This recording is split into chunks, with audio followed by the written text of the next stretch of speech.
Good evening, ladies and gentlemen. Welcome to another episode of AIM Network's live stream, your one stop destination for all tech and AI updates. Let's begin with the top headlines for the night. Google is giving 35,000 rupees worth of Gemini 2.5 Pro access for free for 18 months for Jio Unlimited 5G users. They're starting it with India's youth, signaling the first true Jio moment in AI and igniting a telecom powered race where big tech isn't just selling intelligence to India, it's subsidizing it to win the future user base.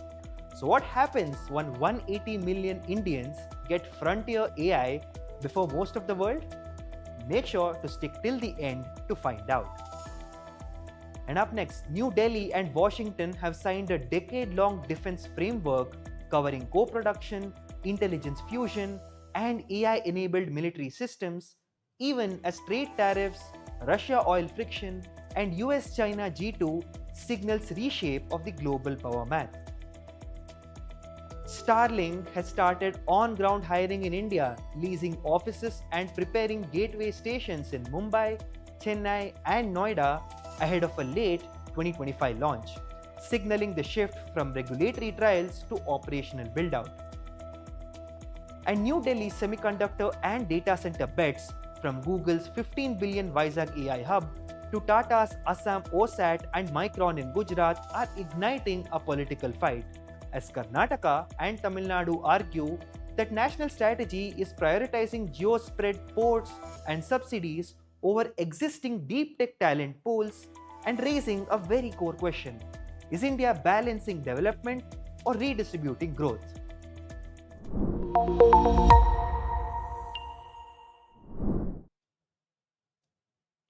And here's the first big news for the night. The Geo moment in AI has finally arrived, and this time, Google is the one lighting the fuse. So in 2016, Geo made mobile data free, and the rest, folks, is history. Today, that moment repeats, not for data, but for intelligence. Google will give Gemini 2.5 Pro, worth 35,000 rupees, free for 18 months for Geo Unlimited 5G users. And the rollout of the Google AI Pro plan starts with 18 to 25-year-olds and then expands to all eligible Geo users. Activation is inside the My Geo app. So clearly, this is a distribution play to define the world's largest AI user base before anyone else can. So what's actually inside the bundle? So Gemini 2.5 Pro access in the Gemini app, which is, by the way, Google's most capable AI model. You also get higher generation limits for images, which is the Nano Banana, and for video models, including the VO 3.1. You also get expanded Notebook LM for study and research workflows. And folks, you get 2 TB cloud access across Photos, Drive, Gmail, and also you can WhatsApp. You can back up all of your WhatsApp chats on Android. And you also have native Android integrations that surface AI across device tasks. And the price to the user is 0 rupees for 18 months. But the price to the ecosystem is that habit formation is now going to happen at a population scale. And remember, everyone is offering free AI because let's look at the sequence India is driving this year.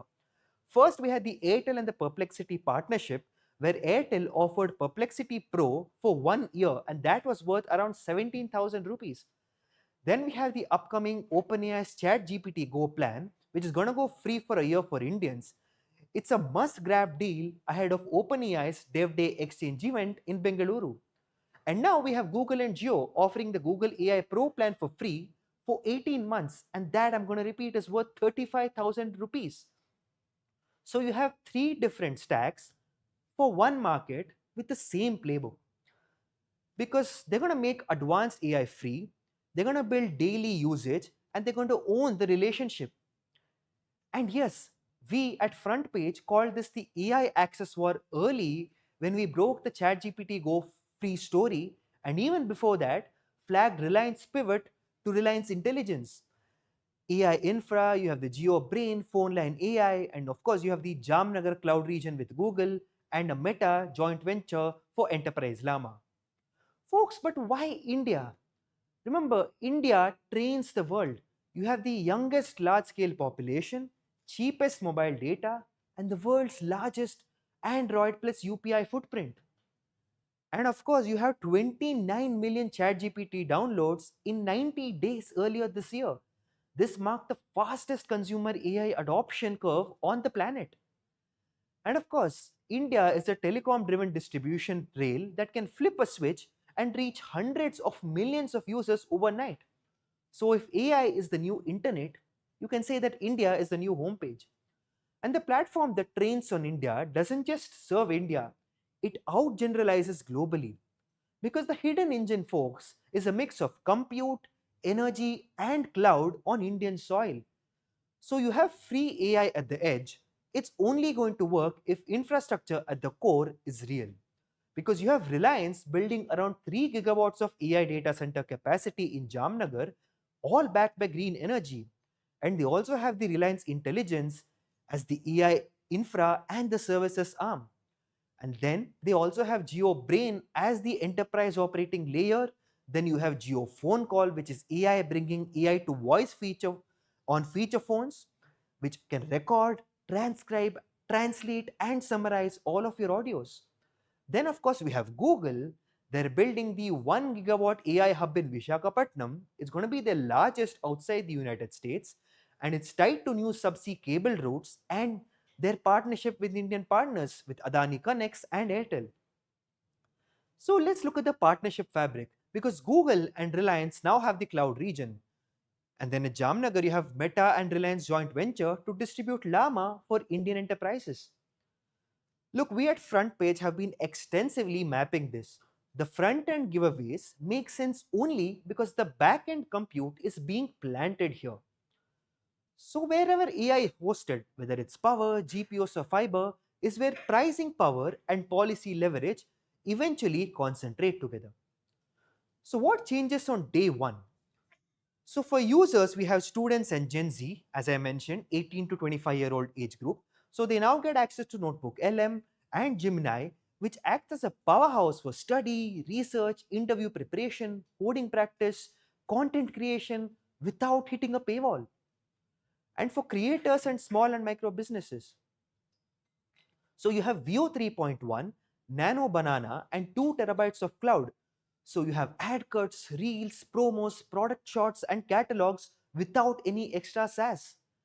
And Android users now get on device plus in app assist, which means you can summarize, translate, plan, file backups, and they all become default behaviors and not just AI features.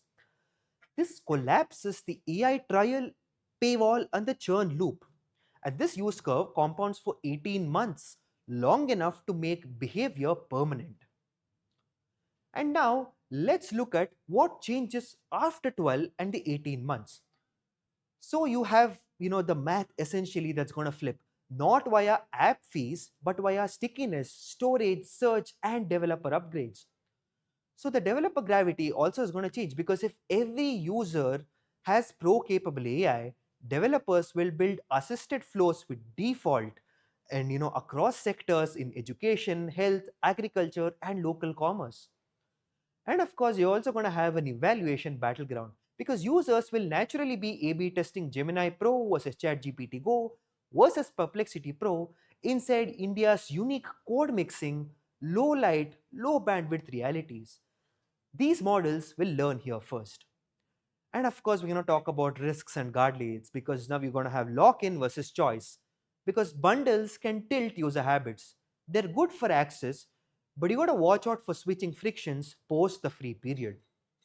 And then privacy and data residency is also going to be a huge factor because with WhatsApp and Google Drive backups and AI assists, clarity on where data is processed or stored will matter for citizens and regulators both. And then we also have safety and misuse because ProTire brings AI for millions of users. It's going to use image, video, and misuse concerns, expect watermarking, rate limits, and rate teaming policies to tighten the safety guardrails. And then comes the compute sustainability factors because 4 gigawatt plus of AI data center plants need stable tariffs, a mix of renewable energy, heat reuse, water stewardship for long term economics. And this, folks, is the post data playbook. Because now they're all making AI free at the front end, they're planting compute at the back end, and they're locking habits targeting the 18 to 25-year age group first across the nation. Then they're going to monetize persistence across storage, devices, enterprise, and developer ecosystems. So now they're going to negotiate from strength because you have the model, infra, and distribution layers all on the home turf. So it's the same flywheel, if you remember, that made Jio do the rail for mobile, a decade ago, and now they're going to rerun it for the intelligence decade going forward. So our final take is that the Jio moment in AI has arrived. This time is delivered by Google, distributed by Reliance, and amplified by India. And this is more than just generosity, it's a very critical strategy. It's not a subscription, but a systems bet. Because now OpenAI's ChatGPT Go is going to go free, Airtel's Perplexity Pro is already free, and now Google's AI Pro plan is also going to be free and not just on isolated promotions. Because they're opening shots in a multi-year push to make India the largest trained AI user base, while the compute that powers it is also built on the Indian soil. So if free data built online India, free AI is simply going to build intelligent India. And the decade won't be won by whoever has the cleverest model. It's going to be won by whoever puts intelligence into the most number of hands at the fastest speeds and the lowest costs. Let us know what you think about this in the comments below.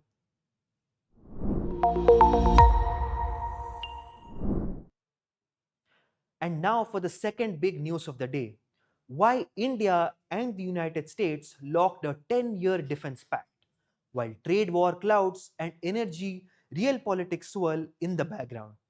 So India US defense just linked a new partnership. It's signed in Kuala Lumpur at the ADMM Plus, which stands for ASEAN Defense Ministers Meeting. So the new 10-year defense framework anchors joint military planning, co-production, intelligence fusion, cyber and space coordination along with AI-enabled warfare. And it arrives in a moment shaped by competing pressures. So you have US tariffs on Indian goods over Russian oil, India is refusing to surrender energy sovereignty, China militarizing the Indo Pacific region, Russia tightening oil and defense partnerships, and AI transforming conflict faster than treaties can. So, defense pact in the middle of tariff spikes and energy arm twisting, you may ask? Because clearly this is strategic hedging at a superpower scale. But behind the headlines lies the real architecture.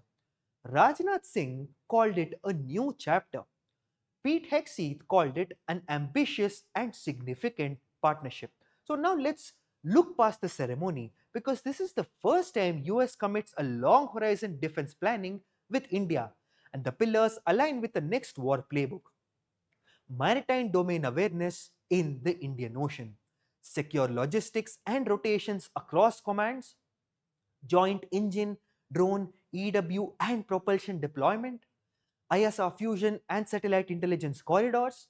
Then you have the entire defense AI stack from autonomy, targeting, and command.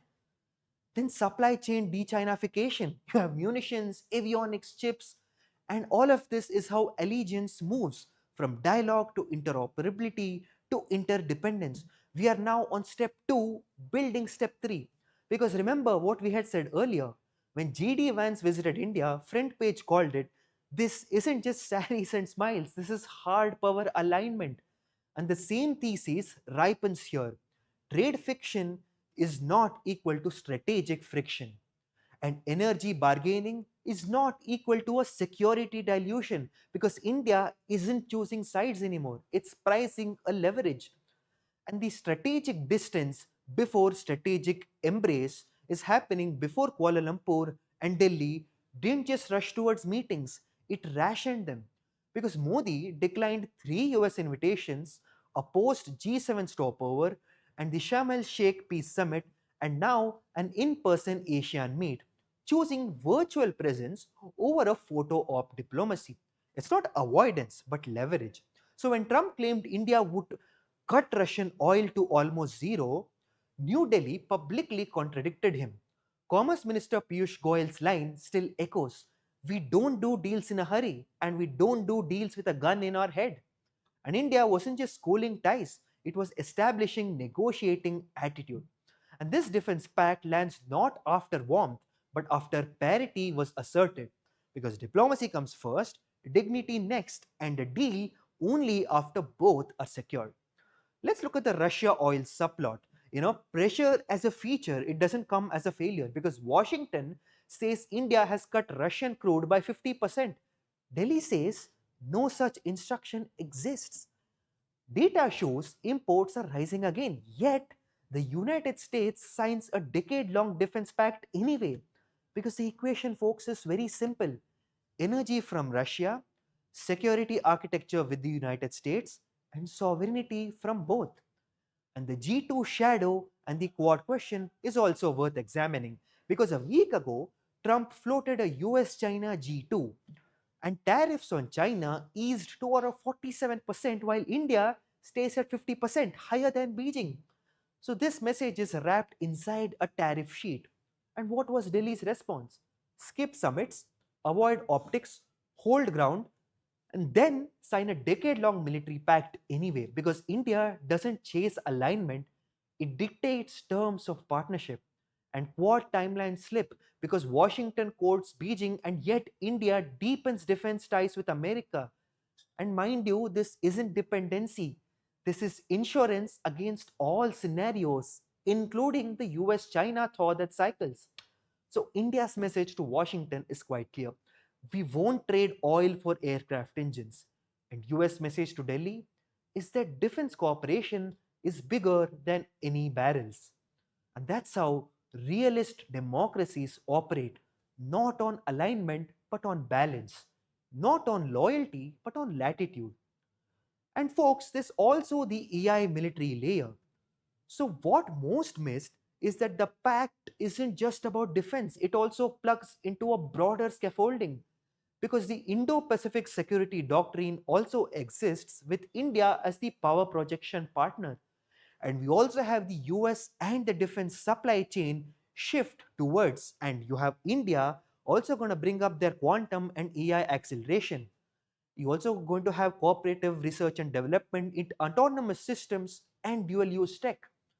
Infra corridors are going to be tied to subsea cables, and energy routes are going to be all converging with each other because modern deterrence is not missiles first, it's compute, communications, logistics, ISR, and software supply chains. This pact puts India into that architecture because let's look at the South Bloc callus. Delhi understands something old guard analysts missed: that hard power follows industrial power, and industrial power follows compute.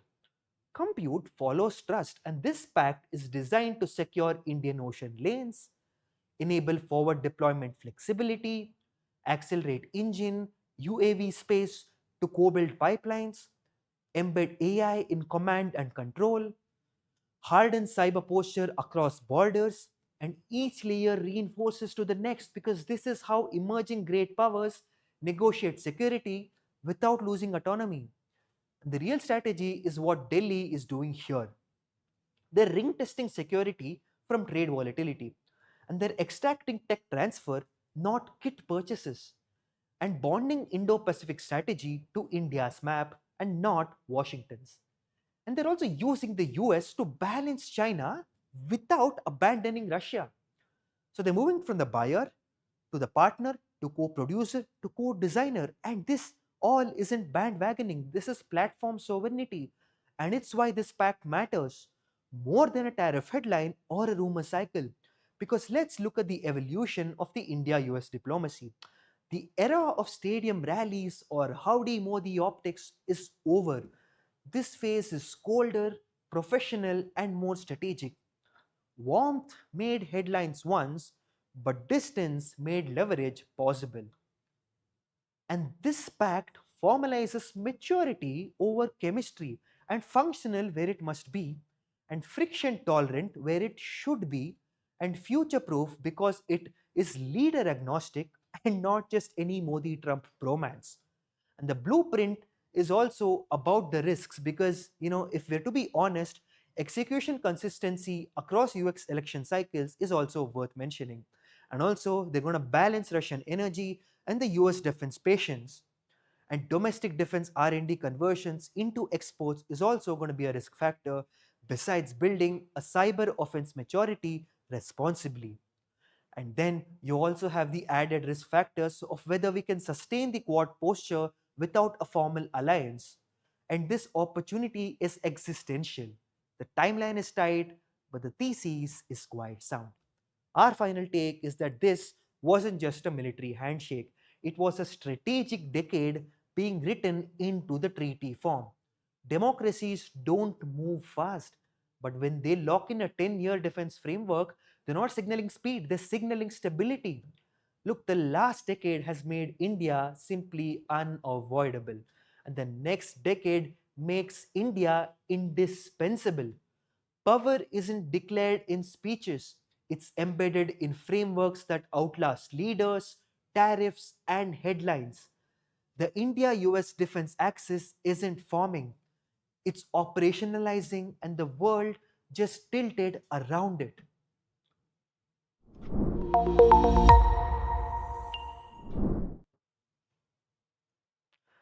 And folks, here's the third big news for the day. Elon Musk's Starlink starts hiring in Bengaluru, and India's satellite internet era now quietly begins. Starlink has begun hiring in India, and that marks the real beginning of satellite broadband in the world's largest democracy. Not in a keynote, but in compliance filings, ground stations, and job postings. And the first phase is India First execution because Starlink's opening roles include finance, treasury, tax, and payments managers. Because you guessed it right, all Bengaluru based on site only, Indian work authorization is very much required. This tells us three things. Commercial rollout is imminent, you hire compliance and payments before you start billing users, and India won't be run from abroad because full financial reporting stack is going to happen inside the Indian jurisdiction.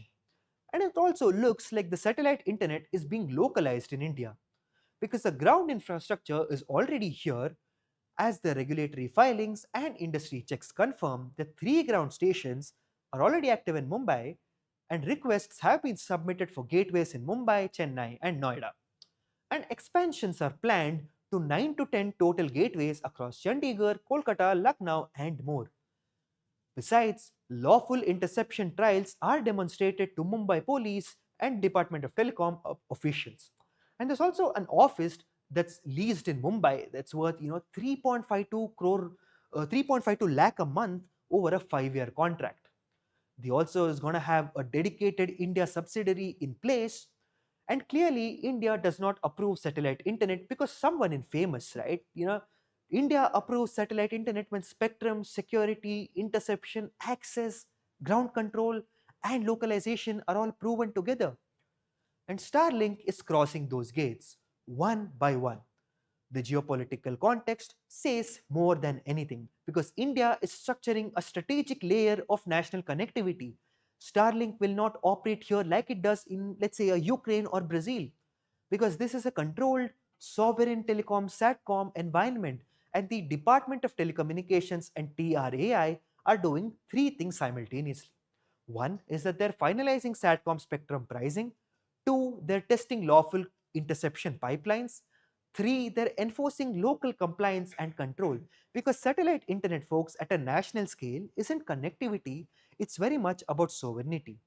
Let's look at the competition map because when Starlink enters India commercially, it will not be alone because we have Geo Satellite, which is the geospace fiber. Then we have the UTAST OneWeb. Then we have Amazon Kuiper already hiring India GTM leads. Then we have ISRO's LEO and Future Satcom architecture. So you have three global players, two domestic systems, and 1 billion plus end users. And one policy question: who controls India's sky economy? That's why approvals are a tad bit slow. It's not bureaucracy, it's strategy. Because take a look at the business model in India. Because the expected pricing is based on filings and industry signals that state that 30,000 to 35,000 rupees at a one time kit cost. Then you have 3,000 to 4,200 rupee month subscription cost. And this also launches as a premium service. You have remote businesses, border and defense zones, high reliability enterprise networks, maritime and aviation, deep rural connectivity all coming into the picture. But India always compresses the price curves. We saw it in mobile data, smartphone penetration, solar, UPI, now AI. But what begins premium in India does not stay premium. Remember that. This is the strategic why behind Starlink moves. And also, Starlink is clearly hiring here because India is the largest frontier connectivity market in the democratic world. And because the 2030 infrastructure race isn't land based, it is orbital based. And in that race, folks, India is doing two things at once. It's allowing competition, it's building sovereign capacity, and you don't just get access to India, you get to build inside India. And Elon Musk's Starlink understands that very well now. That's why it's hiring fast. It's talking later. The internet age, if you remember, had fiber. The AI age now will have fiber plus satellites and sovereign compute, and India wants all three domestically controlled. Our final take is that Elon Musk's Starlink starting to hire in Bengaluru is beyond just a headline. It's a clear signal that India is opening its SATCOM corridor, and the compliance gate has begun to lift. Satellite broadband, folks, isn't just a pitch anymore. It's an installation schedule. And India will not consume space internet, it will govern it. And the next telecom revolution will not be built on towers, it will be built in low Earth orbit, anchored by compliance hubs in Bengaluru and Mumbai, and shaped by a government that sees connectivity as a national infrastructure. And the only question that remains is that when Starlink activates in India, will it change the internet or will India change Starlink? Let us know what you think about this in the comments below.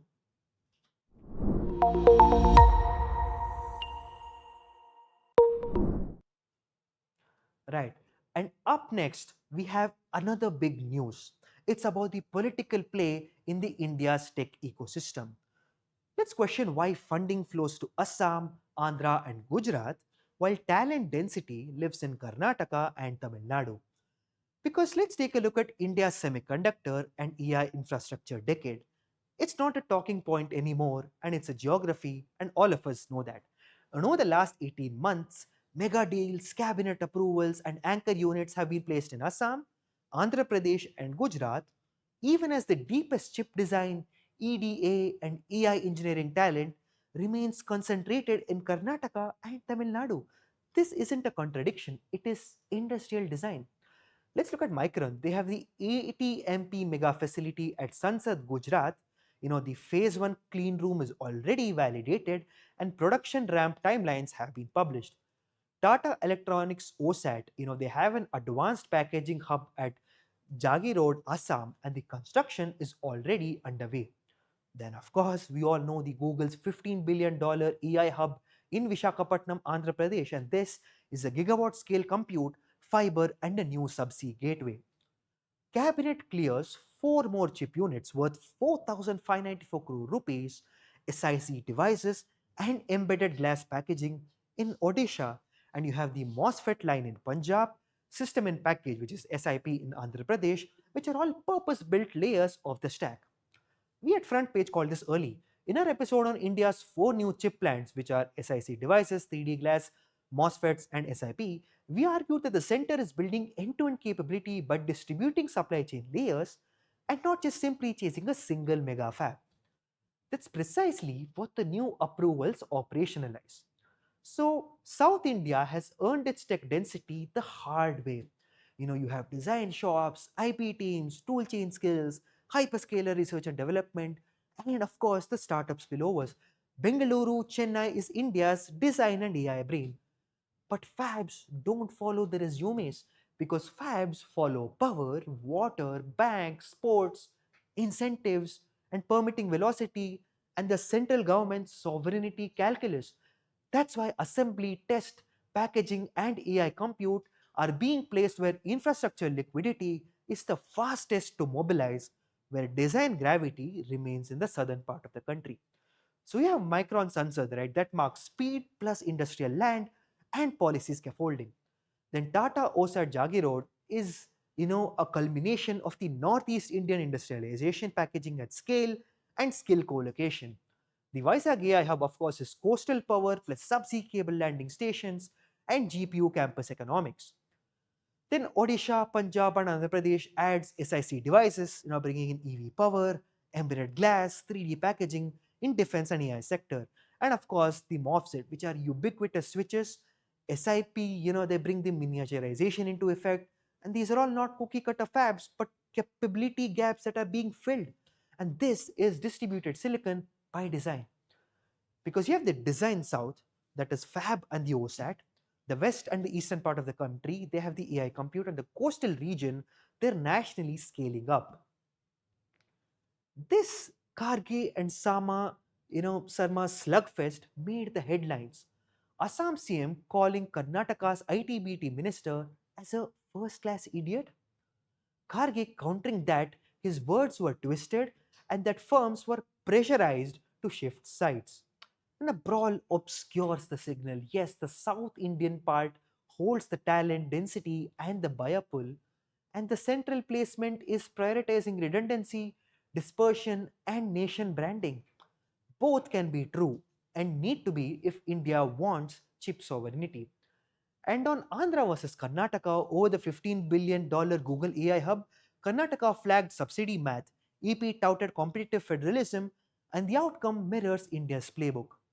Compute on the coast, design inland, and packaging in new corridors, a resilience topology, not a single city bet. Front page said it before the fireworks. In our four new chip plants breakdown, we mapped how India adds SIC in Odisha, embedded glass 3D packaging also in Odisha, MOSFET in Punjab, SIP in AP, and complete all the missing layers between the design labs and the AI data centers, just as countries like Taiwan and South Korea did, piece by piece, then all at once. We also noted why manufacturing sites chase utilities and permits, not just CV clusters, which is exactly what this month's placements confirm. So, what New Delhi is really doing? Let's find out. Essentially, they're decentralizing risk. They're saying that no single point failure across water or power grids or ports should occur. And they're creating multiple on ramps for global suppliers, because you have Gujarat for ATMP, then you have Assam for OSAT, AP for compute, and Odisha for materials and advanced packaging. They're all spread over the country.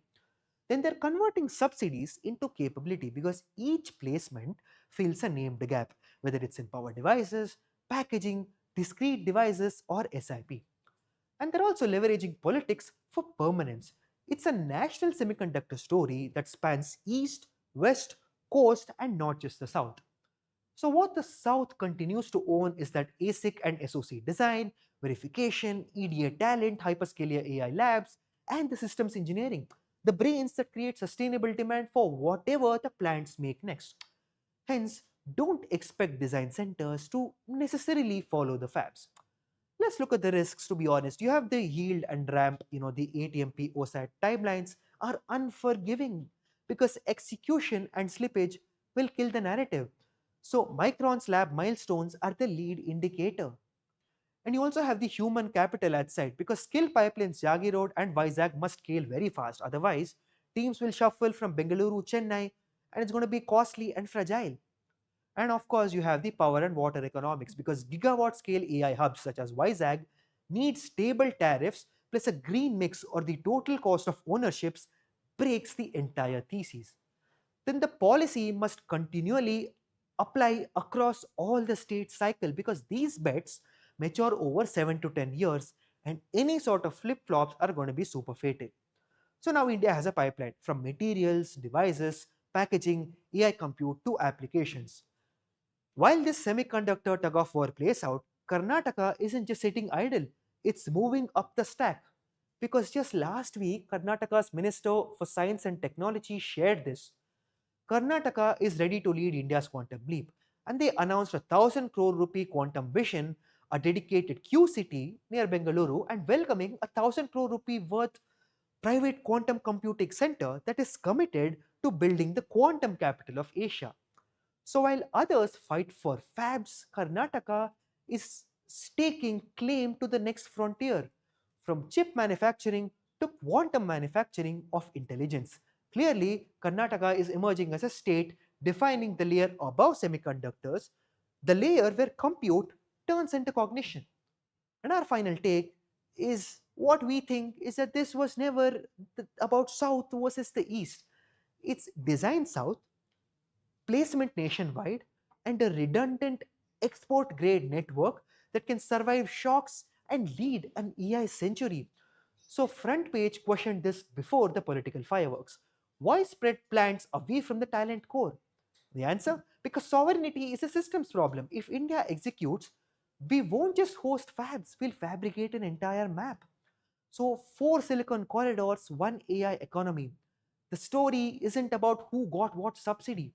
It's about whether India can turn placements into yield and yield into power device packaging and AI compute exports at scale. Folks, those were all of the four new updates that we have today. And now I'm going to hand it over to my colleague Sudhi, who's going to bring a really interesting conversation with the CEO of Affinity regarding their latest collaboration with the design giant Canva. So stay tuned for that segment.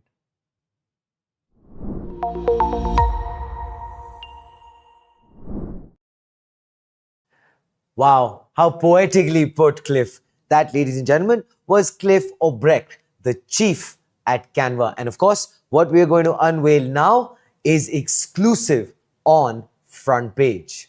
18 months after buying Affinity, Canva has switched on the integration everyone's been waiting for. Starting today, Canva plus Affinity ships as a single end-to-end creative suite. Affinity's precision desktop apps for, well, vector, photo, and layout now sit inside Canva's real-time AI-powered collaboration fabric, and Affinity is available free to the entire Canva community. Clearly, it's a re-architecture of how pro design, collaboration, and distribution converge. For a decade, Canva won the everyone can design market with speed, templates, and multiplayer editing in the browser. Affinity won the pros who hate bloat market with blisteringly fast, color-accurate desktop tools like Designer, Photo, Publisher, a cult favorite amongst illustrators, brand studios, packaging shops, and publishers. By fusing the two, Canva isn't just moving up market, it's actually collapsing the wall between craft, which is pixel and vector level control, and scale, which is team workflows, approvals, brand systems, and distribution. Making Affinity free to Canva's 250 million plus monthly users is the tell. It supercharges top of funnel adoption among students, freelancers, and studios while pulling pros into Canva's revenue core, which is teams, brand systems, asset libraries, administration, SSO, governance, and storage. The value exchange is quite clear. Affinity remains the high-fidelity canvas. Canva becomes a distribution layer, and enterprise controls keep risk teams happy. This is also an offensive play against Adobe's Creative Cloud lock-in and Figma's collaboration moat. If Canva owns both creation and collaboration, it can actually price the platform, not the pixel, and win on total cost of ownership, velocity, and campaign performance, not just tool parity. The native handoff, no exports. Affinity files live in the Canva project graph with round-trip fidelity. CMYK/spot color, ICC profiles, vector paths, live text, styles, and linked assets retain intent from desktop to web and back. Print folks keep, well, separations, trim/bleeds, and PDF/X discipline. Growth teams get instant variants and channels. Brand safe by default.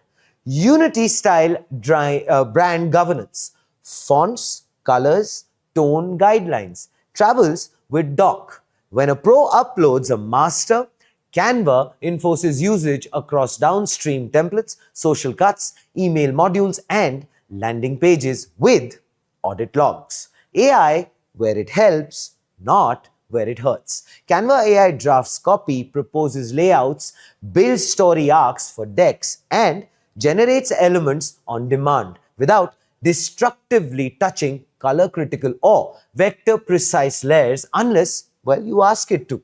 Video and code in the same stack. Short form editors, Reels, Shorts, TikTok sit alongside publisher spreads and designer vectors. Canva Code 2.0 binds data, Canva Sheets, to creative output for live, data driven campaigns and microsites. Enterprise grade controls, SSO/SCIM, role based permissions, usage analytics, content retention, data residency options, and legal holds cover the boxes procurement asks about before anyone signs a PO.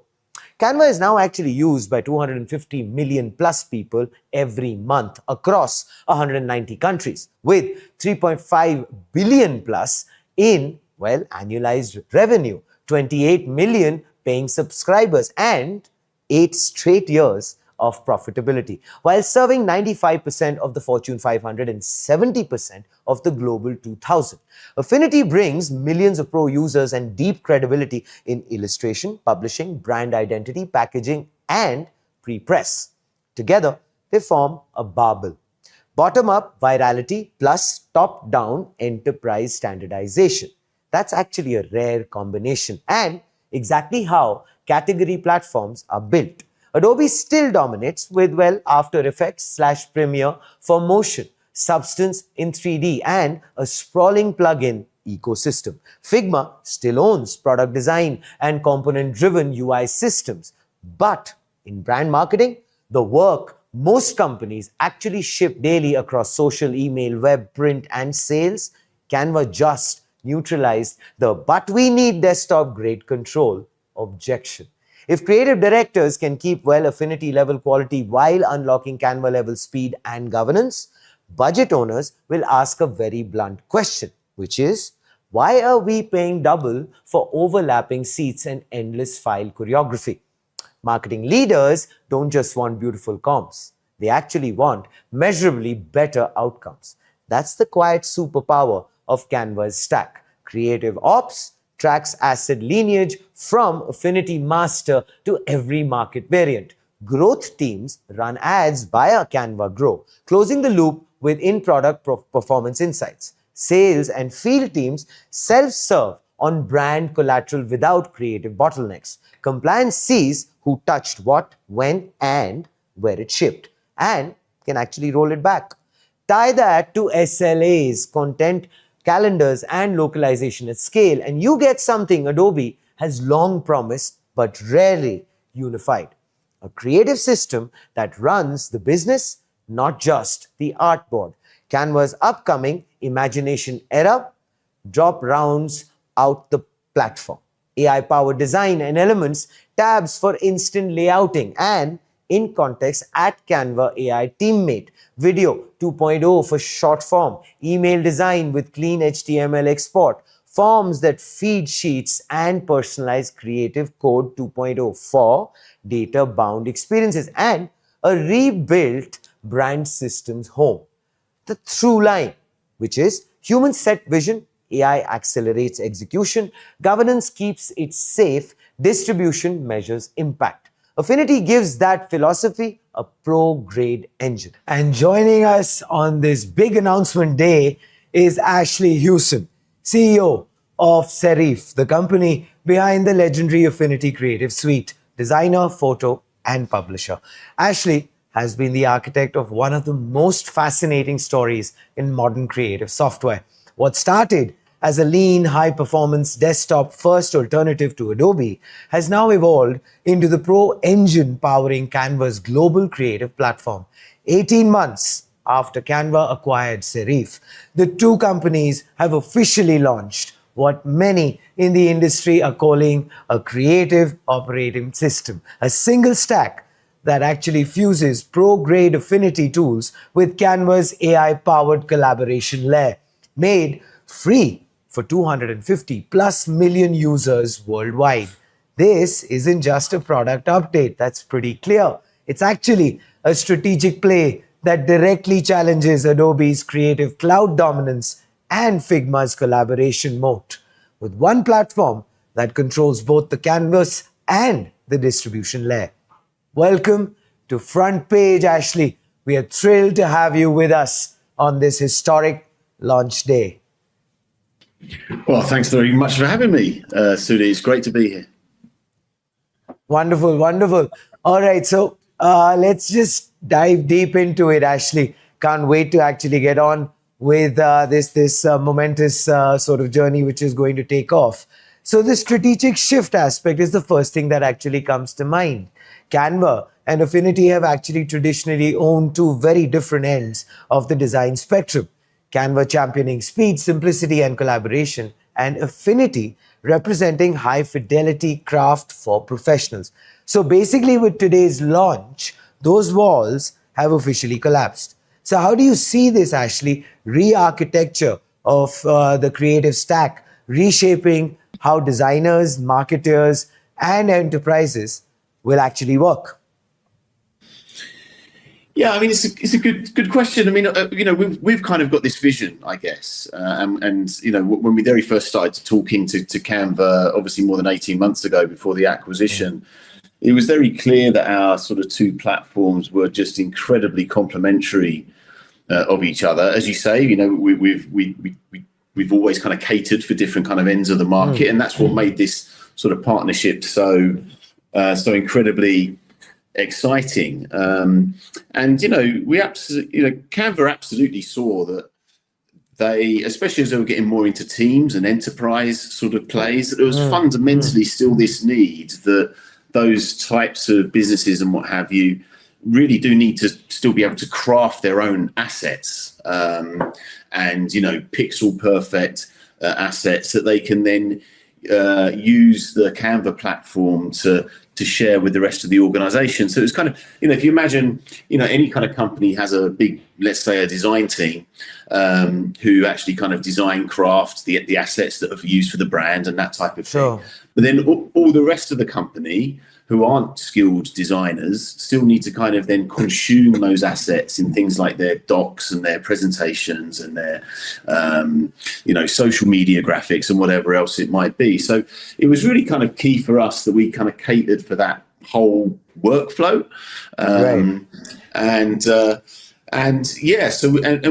We absolutely see that being really tightly integrated, of course, with Canva's platform just really does revolutionize the kind of the workflow and the process of that. You're not having to kind of export from one app as some graphics to then upload onto Canva. We can provide a much more seamless experience of that with our two platforms heavily integrated. So Ashley, the way I understood that was the fact that it is the perfect marriage, is it?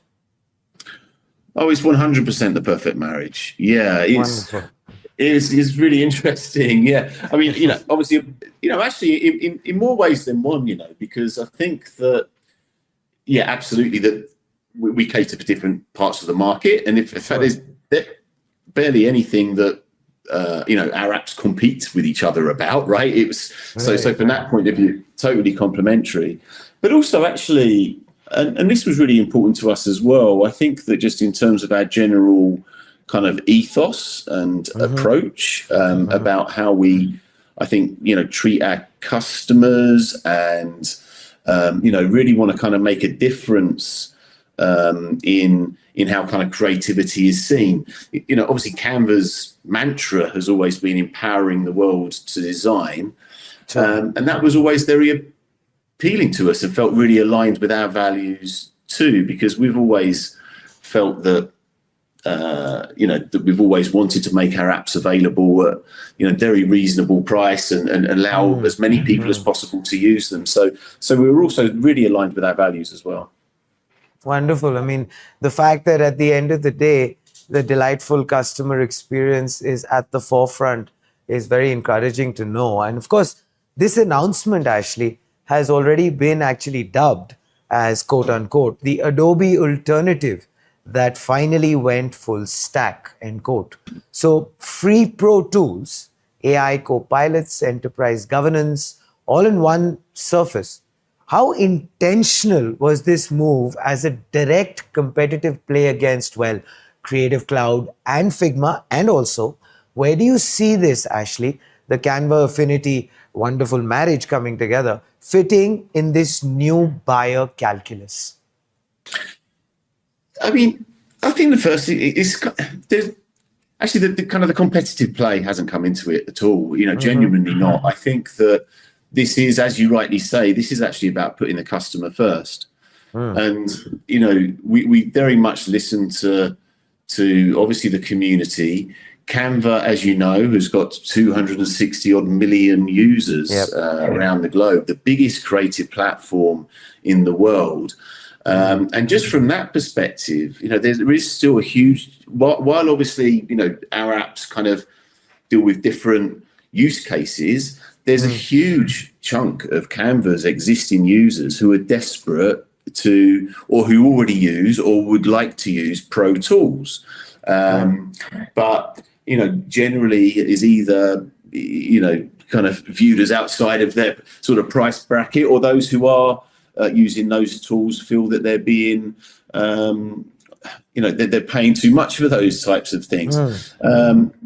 As well as the fact that obviously, when you use other tools with Canva, there's no way you can make it as integrated as we can now that we're part of the same sort of family. So it was entirely driven by customer demand and what the market wants and what Canva's customers wants and what our customer, and we are really just focused on serving those needs. And we know that if we do that, then, and Canva's proven this with all of their success over the years, if you focus on the customer and deliver what they want, then that delivers great success. And that's what our focus has been. We're not worried about what the competitors are doing, but I mean, we get the comparison. Obviously, everyone's going to say that, but it genuinely isn't what this is about.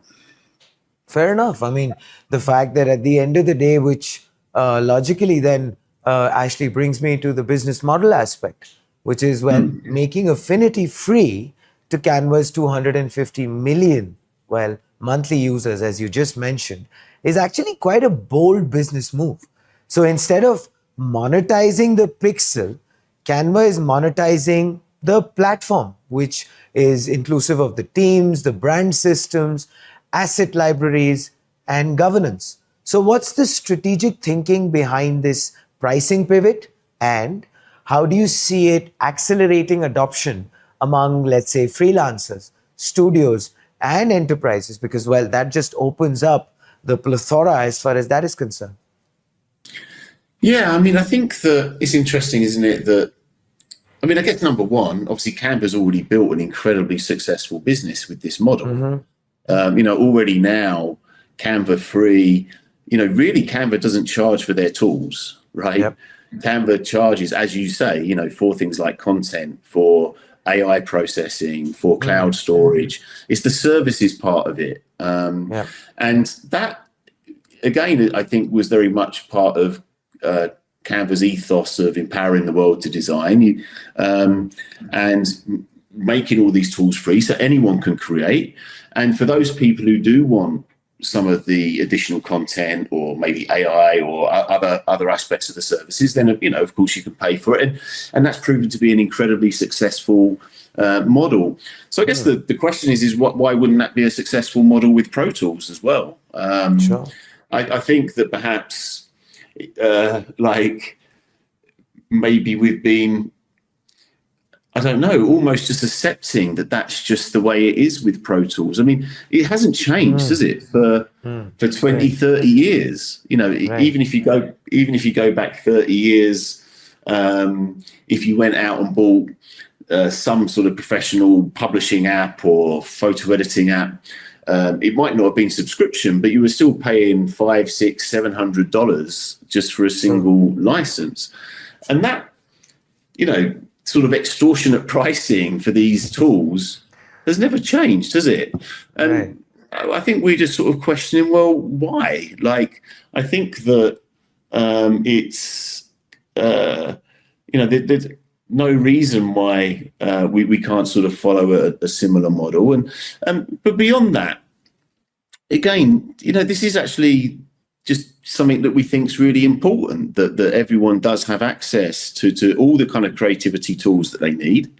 And of course, also, we think that it fundamentally, adding Affinity into the mix of the Canva solution, it obviously overall increases the value of that.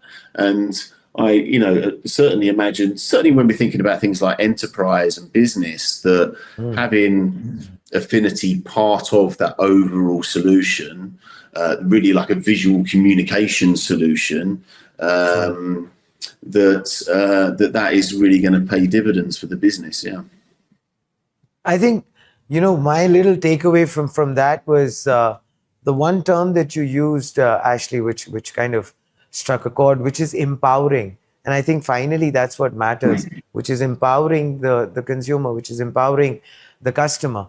And I think with this, as you've just elaborately put it across, I think that definitely comes across and will make a difference moving forward. Yeah, 100%. And I think that, there's really kind of two things that we're doing that I guess is sort of really against the status quo of what we've been used to for the last 30 years. Is obviously now going with making these Pro Tools available for free. We've also very much sort of changed the workflow of how these tools work. And again, if we're talking about the history, and if you think about it, again, for the last 30 years, everyone's been used to having a separate app entirely for doing, say, vector and graphic design, a totally different app for doing photo editing, and a different app for doing, desktop publishing and layout. And it's a terrible workflow. It's terrible that they use different file formats. So one app doesn't understand the other one. You often need to use some of the tools in other ones. If you're designing something on a layout and then you want to edit one of the images, you don't want to have to then, go back to a photo editing tool, re-export it and re-import it in. It's a terrible workflow, right? But it's almost become like just accepted, because that's how it's been for 30 years. So obviously that's the other kind of critical element of what we're doing with Affinity is, combining all of those tools particularly around vector design, photo editing, layout, all seamlessly within one app. That's the other big part of what we're doing. That and the business model we think is, a very revolutionary thing. Yeah, which makes a huge difference. Completely agree with that, which actually brings me to this thought, which is that this isn't just about design, this particular integration. It's actually also about tying the creative operations to business outcomes, asset lineage, governance, A/B performance, localization at scale. So how central is this, Ashley, to end-to-end workflow, as you just mentioned, control to Canva's long-term strategy? Do you believe that we are actually entering an era where creative stacks will actually consolidate into one pane of glass and maybe follow the model that you're trying to go ahead and build and construct? Because it makes sense what you're saying. Yeah, I mean that's the dream, I guess, isn't it? I mean, I think that anyone who sort of would think about what the perfect sort of solution would be would absolutely be to have a kind of a single stack where anything is possible to create from all different skills of people, but it all still uses the same the creative operating system, as you're rightly kind of saying, is sort of now how we're sort of seeing Canva. To have one central area where that's all kind of brought together, that kind of ecosystem or platform, and also be the place where you can then scale everything as well through sharing, collaboration, publishing. It's definitely the right way to go. And of course, you want integrated tools. I think that the interesting aspect, I guess, of our tools is that I think that it's still our tools are still desktop-based apps. Sure. And, while that, but while that's the case, there's still absolutely no reason we can't build really wonderful integrations with the Canva platform, even though obviously Canva is And is web-based. that the road forward? Is that what you're looking at? For the foreseeable future, because I think one of the big things with Affinity that we've always been really focused on is actually being really performant, and that's also something that we feel just makes creativity like joyous when you're using an app. Is that if you're if you're brushing with a paintbrush, or you're applying an effect, or you're even manipulating vectors, that you're getting a live preview as you do it, and that makes it feel like really, I don't know, sort of tangible and something that you kind of enjoy to do. Now that requires a lot of oomph, shall we say, and power that is actually on your device, because we take advantage very much of all the latest chipsets. I mean, it's a big focus of ours. Whenever Apple or Qualcomm or whoever launch a new chip, we are the first to make sure we're fully optimized for the latest GPU, CPUs. More recently, kind of ML cores for machine learning processing. Very interesting. So I think we're still quite a way away from actually being able to achieve, for it to actually be possible to achieve the level of performance we do, especially when you think about, potentially some files that you could be working on in Affinity could be hundreds and hundreds of megabytes, and or even a couple of gigabytes, and so it's just far more efficient and fast, and you can get much better performance working on desktop with a desktop app than you can at the moment with a browser-based app. Now, that's not to say that in however many years' time, the technology advances, and we can achieve that level of performance in browser, but we will never ever compromise our performance just to try to get our apps. Yeah, exactly. So obviously that the technology in browsers is improving, and it does give us, there is more ability to be able to, tap in fully to the power of the computers that are running it. But I think it's still a way off for us. Fair enough. One of the biggest concerns, Ashley, for Affinity's loyal community has been, will Canva compromise on pro fidelity? And you've emphasized that Affinity will retain ICC profiles, vector precision, print integrity, typography control, and offline workflows. So how are you ensuring that the craft remains non-negotiable, even as Canva scales collaboration, and of course the factor as well? Probably because I'm going to say it's non-negotiable.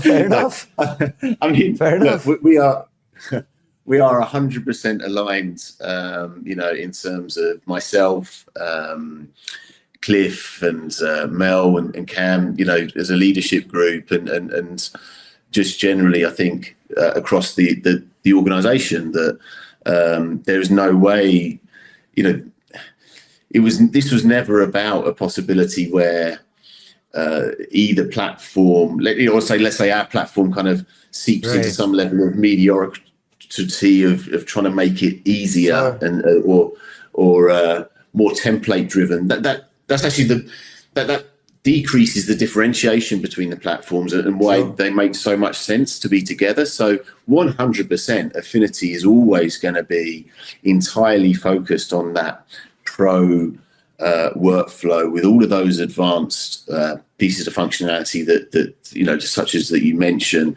and that will never change.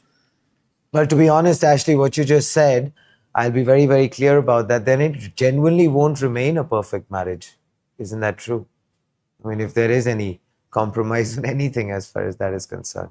That's right. We need to still continue and be very steadfast in playing to our strengths, and Sure.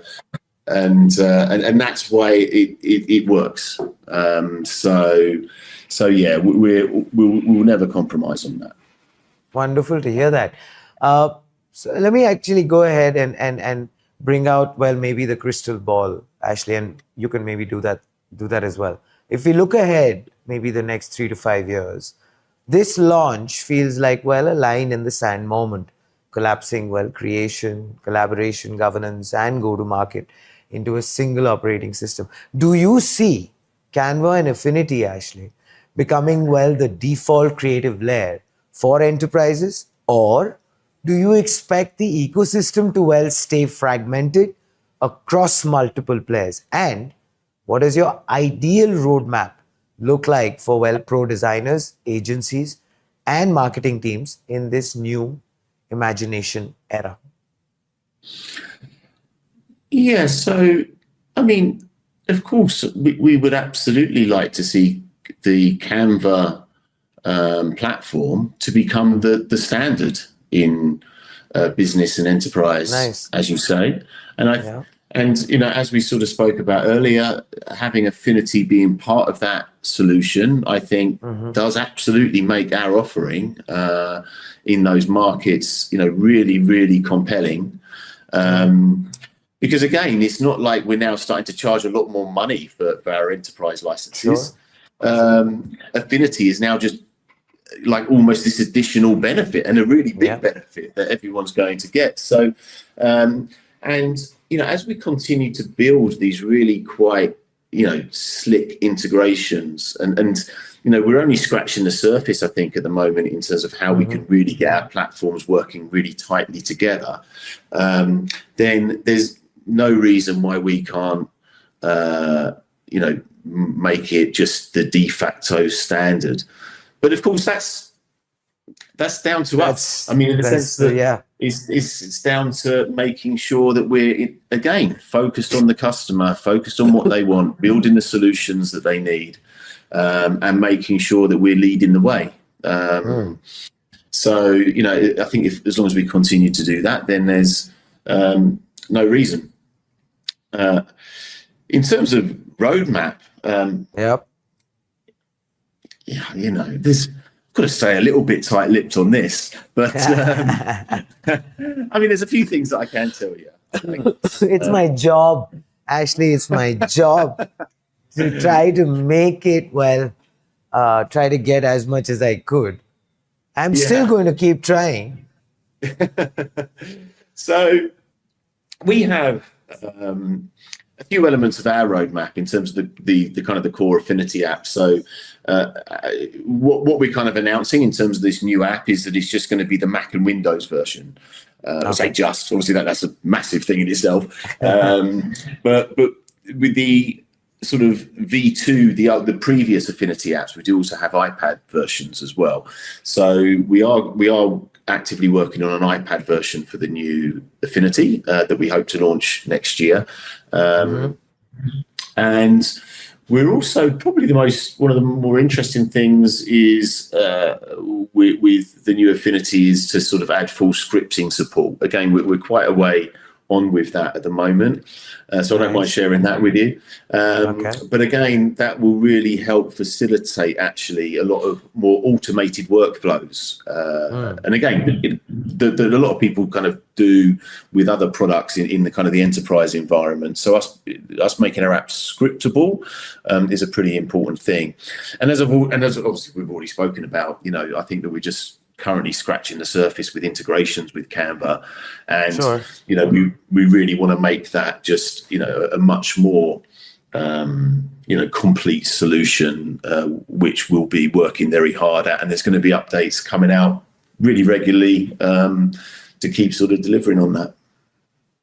All right, since we are of course talking about a roadmap, and I'm sure a very, very important destination on that roadmap, Ashley, I have to say this is India, right? So how this collaboration, do you believe, affects India? Well, I think, I mean, India. I mean, from a Canva perspective, India's one of its largest markets. Yes. I think we've the fourth largest market for Canva. Nearly 3 billion designs created in India on the Canva platform. It's absolutely huge. It's interesting for Affinity. Our biggest markets have still and continue to be the US, Germany, UK, and the rest of Europe. But while India has been a relatively small market for us, it's absolutely our fastest growing market, actually, interestingly. But we see this as being super exciting, specifically in India, because it's such a big market for Canva and actually being a relatively small one for Affinity. And now we just see that kind of, obviously Canva being so, big in India is really going to just make so many more people in India, start adopting the Affinity apps. And I think that's like really, really, really exciting. Of course, you know what, Ashley, I have to say this. India definitely has an affinity. That's good to hear. All right, Ashley, final messages that what I could understand from this wonderful conversation that you and I have had, that the user, that the customer is always at the forefront. And well, this wonderful partnership brings that idea together, actually furthers that thought. I would like for you to maybe give a final message to all of your users, potential, and the people who are genuinely going to enjoy this wonderful little canvas and this integration of two forces coming together. Just that we're always, as we've been saying during this interview, we're always going to put you first. We're always going to deliver on the tools that you ask for.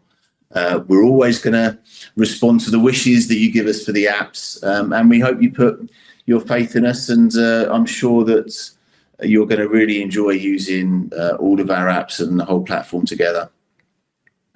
Wonderful. Well, Ashley, again, a big congratulations on this momentous day. Wishing you, your team, and everyone all the best and so many more milestones to achieve. I believe this is just the start, and it is going to be wonderfully brilliant, wonderful Canva to paint on, I guess. Well, thanks very much. It's been great talking to you. And thanks very much. Thanks so much, Ashley. Finally, Canva just collapsed creation, collaboration, governance, and go-to-market into a single surface and made desktop-grade craftsmanship the on-ramp, not the exception. If you're a studio, you get enterprise reach without losing control. If you're an enterprise, you get pro quality without losing speed. And if you're a student or solo creator, you just got a free seat at the pro table. Please do let us know how this new development makes you feel by dropping comments below.